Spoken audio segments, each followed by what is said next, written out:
Hey everyone, this is Andrea Hiott. I'm so glad you're here.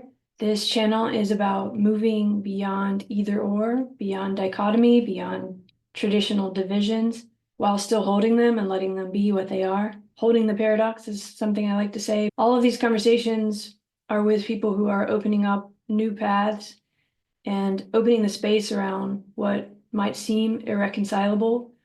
The basic idea is, how can we develop a new way of thinking that isn't based on either or categories, dichotomies, divisions? This way of looking at the world may have served us very well up to this point, but it feels like it's time for something else. And I've been working on ways to articulate that in neuroscience and philosophy in a way that can be understood across disciplines broadly. The overall mission here, it's not to have interviews with people, it's to have conversations with people. And in those conversations, try to figure out how we can move into a different way of thinking and speaking and being together. There are a lot of conversations on this channel about that from many different points of view. I'm pretty sure you can find something here that will make a lot of sense to you and resonate and feel warm and comfortable.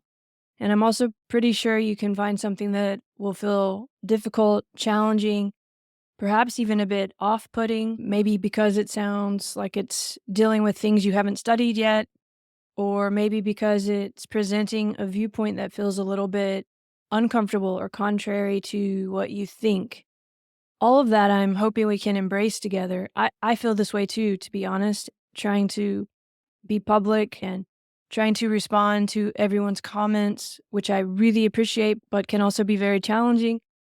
All of this for me is part of the same practice of how to figure out a way to move beyond what feels like ruts in not only the way we think of ourselves as individuals, but the way we think of our organizations and larger groups in society. Maybe we can develop an entirely new way of thinking that isn't based on contrasts and that doesn't always make us think we have to be on one side or the other of something. Maybe there's a really different way to be in the world, which zooms out from what seem like binaries and notices that they're actually connected to many, many, many, many, many points, almost in a planetary constellation sort of system, a complex system, some might say. That's what we talk about here in all different disciplines and ways of life. I'm really glad you're here, and I hope that we can move through this together in love and philosophy. Those two words are really important because the love is what connects us and takes us out of our thought and into our bodies, but with presence. The philosophy part is more of the critical thinking, which is very important, revisiting ideas and actions and looking at what they've meant to us, where they came from, how they might change, but ultimately doing that in a space of love, in the flow of love. Thank you for being here. And I hope wherever you are today, you feel some love and some philosophy in the best way possible.